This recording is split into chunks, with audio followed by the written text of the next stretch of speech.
Hi everyone, it's AJ here. Welcome to another video blog. Video blog with the dog today. Hi Ryder. Anyway, let's hope he doesn't do anything stupid.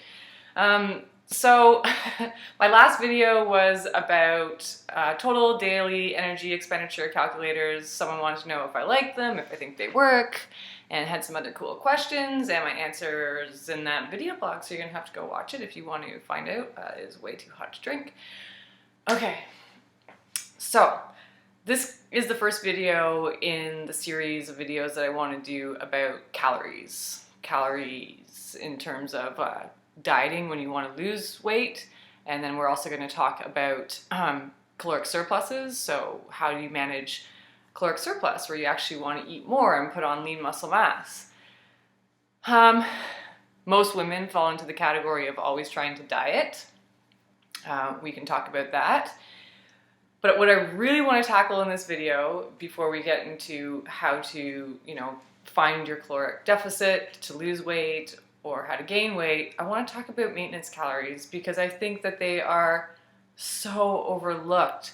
And maintenance calories can be maintenance calories are one of my favorite things to try to strive for at times. And yet I see either people want to lose weight or gain weight, and very few people are really in tune with all the amazing benefits and all the things that you can tackle and accomplish just in that maintenance range. So let's talk about that. Let's talk about, sorry, it's a little dry in here. Let's talk about women, and men do it too, but I see it mostly with female clients. They have been dieting for so long, they're not getting any results, or they, another common thing that happens is you end up losing muscle mass. So you end up losing weight, but you don't look the way you were hoping to look. You look more soft. You look, I guess, skinny fat is the term that everyone really relates to. So that's a term I guess I will use. So that happens. And then what you do is you find yourself in this low calorie zone where no good change is happening.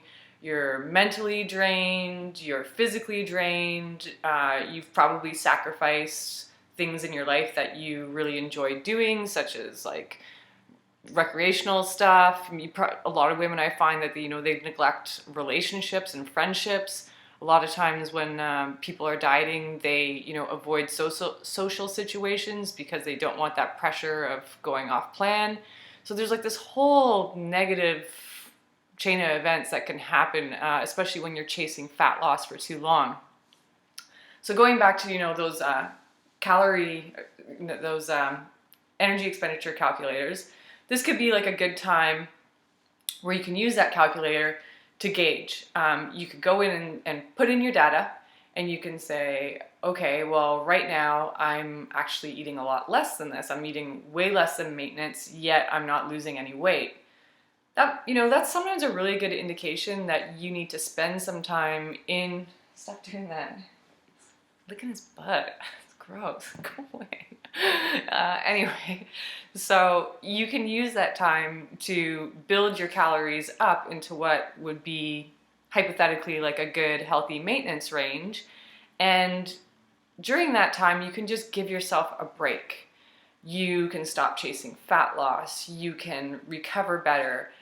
You'll probably also realize that as you slowly increase your calories, or maybe you don't do it super slow. Some people can get away with increasing them a little bit faster. You're gonna have a lot more energy. You might sleep better. You might find that just your overall stress level starts to go down. So, just being in that maintenance range, just on an emotional level, you can accomplish so much because really, I think a lot of people have just put themselves through hell for far too long trying to lose. So maintenance is amazing for that.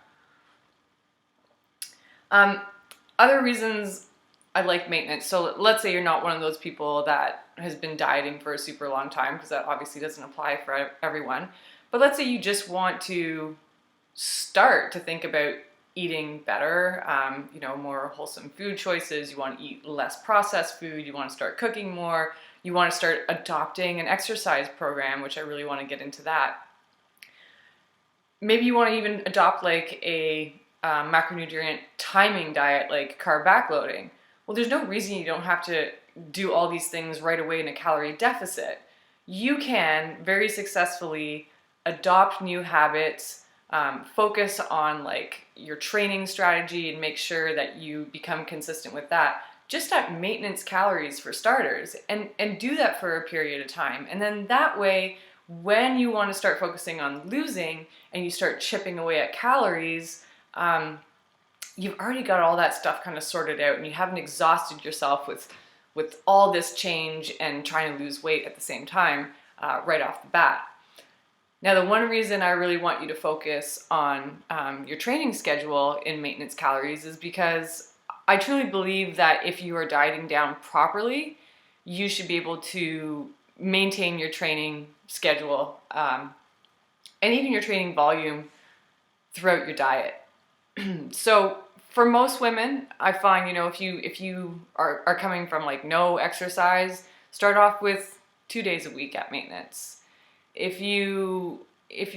think for most women, 3 to 4 weight training sessions a week, and then your cardio can be tweaked however you want and need to tweak that.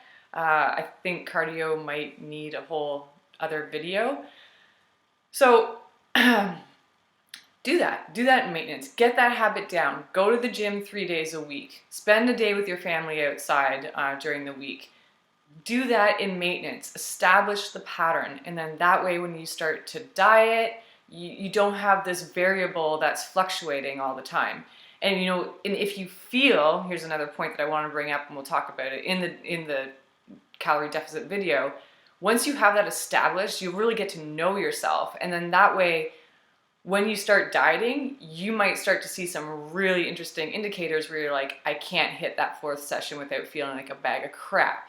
So these are things that's like all biofeedback that's going to be like really important when you're trying to adjust your calories in a deficit and knowing if it's too much, or there's a lot of things that go into that. It will be in that video, but establishing it in maintenance is really important, because then you have that variable that you can use as an indicator when you start cutting calories. So maintenance calories are amazing. They were a huge part of my body recomposition. So I would successfully lose body fat. I wouldn't push it too far, and then I would like go back to maintenance. I would try to maintain that body composition change, eating more calories, like kind of in a maintenance range.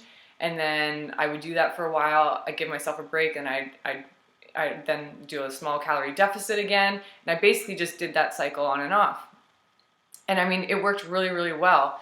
I'll be totally upfront. I guess it was a year and a half ago,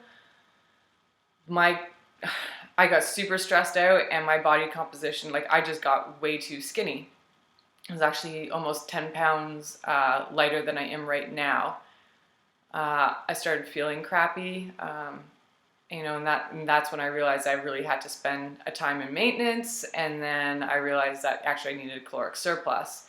And that's cool. Like, I mean, I think it was a good thing to go through, especially in the business that I'm in. I think experiencing that had its advantages. Luckily, I noticed it right away and, pulled my head out of my ass and started to turn things around before, negatively impacted me too much. And then, it's just, maintenance is just overlooked. I guess that's the summary of this video, is that everyone just seems to be bulking or leaning out, and it's like so much can be accomplished, even if it is just emotionally getting on track during maintenance calories. It's also a great thing to know how to do. When stuff in your life happens, you get super stressed out, or somebody is sick in the hospital that I don't want people to be like pushing so hard to lose weight during those times. You need to be comfortable with saying, right now, I've made some progress. I'm just going to learn to, for the next few weeks or until this event simmers down, I just need to learn to maintain what I've accomplished and take some pressure off myself, eat a little bit more. And I guarantee you, when you do that, when things normalize and you want to try to diet again, it's only going to help. So We're almost at 10 minutes. I can't believe I didn't jabber for a lot longer. I think I kind of covered everything I want to talk about maintenance calories for now. It's probably going to come up again and again when we talk about dieting, and I'm going to use it as a reference point all the time. So, you know, maintenance calories, where you can focus on a lot of important goals that aren't necessarily related to body composition changes. You know, focus on it from time to time. Learn where that is. Once you learn where that is and how you can hold that, you're not going to feel so pressured to always be like losing weight or bulking or whatever. You know, that there's a lot that comes along with those goals. So that's it for now. I will hit you guys up next time with a video. I think we're going to get into calorie deficits next. Have a good one.